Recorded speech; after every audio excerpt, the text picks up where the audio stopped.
이 일은 대학교 2학년 말에 겪었던 일이다. 나는 경북모 대학 주변에서 자취를 했었다. 대학은 시와는 많이 동떨어져 있었고 주변에는 학생들에게 꼭 필요한 상점과 자취 건물들이 다였다. 내가 자취하는 곳은 대학가와도 동떨어진 곳에 있었는데 밭과 들 사이로 20여 분은 걸어야 나오는 집이었다. 두 개의 쌍둥이 건물이었는데 우리 집은 길이 보이는 쪽이 아닌 건물을 빙 돌아서 그 반대쪽 계단을 올라가야 되는 2층이었다. 그날은 집에서 컴퓨터로 공포영화를 다운받아 본 날이었다. 셔터라는 영화인데 꽤나 무서웠다. 영화를 다 보고 나니 시계는 새벽 2시 반쯤을 가리키고 있었다. 너무 무서워서 여자친구에게 전화해서 영화가 별로 안 무섭느니 무섭다고 해서 봤는데 재미 하나도 없다느니 하는 실없는 소리만 늘어놓다가 제일 친한 후배인 병철이한테 전화해서 와서 같이 자자고 이야기했다. 병철이는 평소에도 우리 집에서 자주 술 마시고 나를 가장 잘 따르는 후배였다. 무서워서 그렇다고는 도저히 말 못하겠어서 오랜만에 술이나 한잔하자고 했었는데 병철이가 이미 시내에서 술을 마셔서 학교로 들어오기 힘들다고 미안하다고 했다. 할 수 없이 새벽 3시가 넘어서 이불을 펴고 누웠다. 그래도 무서움이 사라지지 않아서 TV를 켜놓고 소리를 크게 해놓았었는데 당시 하는 게임 방송을 보다가 스르르 잠들려고 했었다. 한 3시 반. 시계를 정확히 보지는 못했지만 벽에 걸려있던 시계의 시침이 3과 4를 가리키고 있었던 걸로 기억한다. 갑자기 밖에서 문을 쿵쿵쿵 하고 두드리는 소리가 났다. 처음에는 잠들려는데 깬지라 짜증이 났던 나는 쌩까려고 했지만 거의 5분이 넘도록 쿵쿵쿵 하며 계속 두드렸다. 화가 나서 누군데? 하고 반말로 물었는데 밖에서 잠시 동안 대답이 없더니 형, 저 병철인데요. 아까 오라니까 못 온다고 했던 후배놈이었다. 나는 왜 하필 잠들려고 하는 지금 오나 싶어서 일어나서 문 쪽으로 가며 소리쳤다. 지금 몇 시인데 아까 안 오고 지금 오노. 그러면서 문 쪽으로 가는데 밖에서 다시 후배 목소리가 들렸다. 형, 저 병철인데요. 이 새끼가 형이랑 장난하나? 뒤질래? 문 안 열어준다? 라고 말하자 형, 저 병철인데요. 계속 같은 대답을 하는 후배에게 화가 났던 나는 실컷 해줄 요량으로 얼른 문을 열려다가 왠지 모를 오한이 도는 것을 느꼈다. 평소 같은 그냥 문을 열어 제끼고 온갖 욕을 다 했을 나지만 아까 본 무서운 영화가 자꾸 떠올라 혹시 하는 마음으로 문을 열기 전에 한 번 더 물었다. 너 누구야? 라고 말하면 형, 저 병철인데요. 라고 답했고 어디서 술 마시고 왔냐? 라고 물어도 형, 저 병철인데요. 라고 답했다. 순간 소름이 돋았다. 사람이란 감정이 있다. 억양도 완전히 똑같을 수도 없다. 그런데 밖에서 들려오는 음성은 처음부터 끝까지 똑같은 마치 녹음기를 반복적으로 틀어놓은 것 같이 일정한 톤을 계속적으로 반복하고 있었던 것이다. 나는 살며시 문에 귀를 가져다 대었다. 형, 저 병철인데요. 들으면 들을수록 더욱 이상했다. 문에 귀를 대고 소리를 들으면 가까이 있는 것은 대략 위치를 알고 있는데 바로 앞에서가 아닌 문 밖 천장 부근에서 목소리가 들려왔다. 겁이 덜컥 난 나는 문이 잠겼는지 확실히 확인하고는 소리를 꽥 질렀다. 새끼야.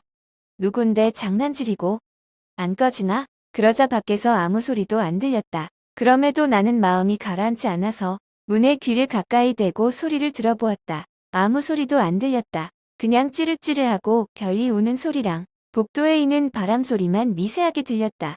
한 10분 동안 문에 귀를 대고 있던 나는 어느 정도 무서움이 가라앉아 다시 침대로 와서 몸을 뉘었다. 심장이 멈추는 줄 알았다. 문 밖에서 남잔지 여잔지 분간이 안 되는 숨 넘어갈 듯한 웃음소리가 내 귀를 강타했다. 손으로 상체만 벌떡 일으킨 나는 온몸에 돋아나는 소름을 느끼면서 상체만 벌떡 일으키고 턱을 심하게 떨면서 문을 뚫어지게 쳐다보았다. 계속 들려왔다.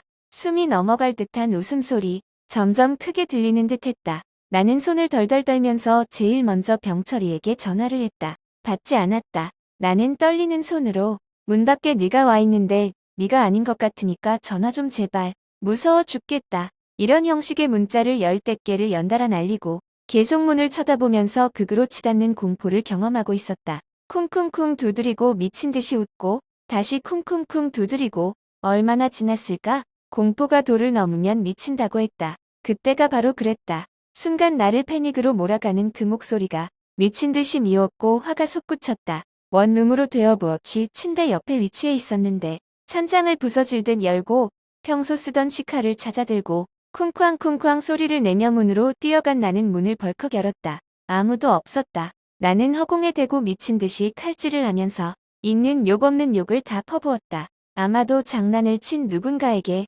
저주를 퍼붓는 말이었을 것이다. 그렇게 한참을 허공에 대고 칼을 휘두르고 있는데 문득 엄청나게 치밀어 올랐던 화가 사라지고 다시 공포가 밀려왔다. 정신을 차리고 주위를 보았다. 여전히 아무도 없었다. 평소에 밝게 빛나던 센서로 켜지는 등도 켜지지 않았다. 너무 어두운 복도는 그 너머로 보이는 나지막한 산만 을씨년스럽게 자리하고 있었다. 나는 헉헉거리다가 문을 세게 닫고 잠궜다. 그리고 칼을 손에 꼭 쥐고 있는 채로 침대에 앉아서 현관문만 쳐다보았다. 다시 올 거라는 두려움과 무서움, 그리고 그것을 떨쳐버리려고 했던 일종의 악과 깡 비슷한 감정이었을 것이다. 아침이 되어서도 잠은 오지 않았다. 시계를 보니 아침 8시가 넘어가고 있었다. 바로 그때 밖에서 찢어질 듯한 비명소리가 들렸다. 병철이의 목소리였다. 그런데 왠지 새벽녘에 문을 두드리며 말하던 그 목소리와 뭔가가 달랐다. 사람이다 하는 생각이 강하게 들었다. 혹시 몰라 칼을 손에 움켜쥐고 달려나가 문을 헉 하고 열에 제낀 나는 2층 복도 끝에서 주저앉아 있는 후배를 볼 수 있었다. 순간 눈물이 날 만큼 반가움이 일었다. 욕밖에 안 나왔다. 반가웠지만 왠지 화가 났다. 그러자 멍하게 주저앉아 있던 병철이는 갑자기 내 옷을 확 잡더니 질질 끌고 원룸을 벗어나기 시작했다. 덩치가 나보다 크기에 속절없이 밖으로 끌려 나온 나는 환한 햇빛을 보고는 완전히 긴장이 풀려 그 자리에 주저앉아 버렸다. 그 모습에 날 끌고 나오던 병철이도 내 옆에 털썩 주저앉았다. 나는 그제야 후배에게 이야기를 건넬 수 있었다. 형, 자취방 당장 바꿔요. 직감적으로 후배가 무언가를 본 것을 알았다. 병철이는 보채는 내 목소리에 하얗게 질린 얼굴로 빠르게 말을 내뱉었다. 그의 말을 들으면 들을수록 나는 온몸에 피가 다 빠져나가는 듯했다. 병철이는 찜질방에서 자고 일어나서 내 문자를 보고 걱정이 되어서 전화를 했었다. 근데 받지를 않았다. 그는 간단하게 샤워만 하고 첫 차를 타고 학교에 들어와서 내 자취방을 찾아왔다. 그런데 건물 마당에 들어서자 엄청 놀랐다고 한다. 내 침대 머리맡에는 창이 하나 있었는데 투명한 이중 유리였다. 이게 마당 쪽으로 나 있었는데 병철이 눈에 비친 그 창 안의 풍경은 마치 온 집안이 피를 뒤집어 쓴 것처럼 새빨갰다고 한다. 병철이는 놀라서 2층으로 뛰어 올라왔고 거기서 봤다고 한다. 내 집 현관 바로 앞에서 떠있는 목을 몸통도 없이 오로지 목만이 우리 집 현관 위에 위치한 백열등 바로 밑에 둥둥 떠있는 것을, 그리고 병철이가 비명을 꽥 지르며 주저앉자 얼마 뒤 문이 열리며 내가 뛰쳐나왔었다. 자기에게 욕하는 나를 멍하게 바라보던 병철이의 시야에 둥둥 떠있던 목이 스르륵 움직여서 우리 집 안으로 쑥 들어가는 것이 보였고 그는 나를 밖으로 끌고 나왔다고 한다. 한동안 자취방 근처엔 얼씬도 하지 않았다. 병철이랑 같이 살았다. 그놈도 자취를 하고 있었는데 무섭다며 내가 같이 사는 걸 꽤나 반기는 눈치였다. 그렇게 한 달이 넘게 살다가 어느 정도 마음을 정리한 후 친구들 손을 잡고 조심스럽게 내 방으로 돌아와 보았다. 내가 뛰쳐나오기 전 그 모습 그대로였다. 하지만 난 불이 나게 친구와 짐을 싸고 도망치듯 나와서 다른 방을 잡았다. 그때 그건 뭐였을까? 아직도 생각하면 소름이 돋지만 궁금증은 여전히 내 머릿속에 자리 잡고 있다. 오늘 이야기는 여기까지예요.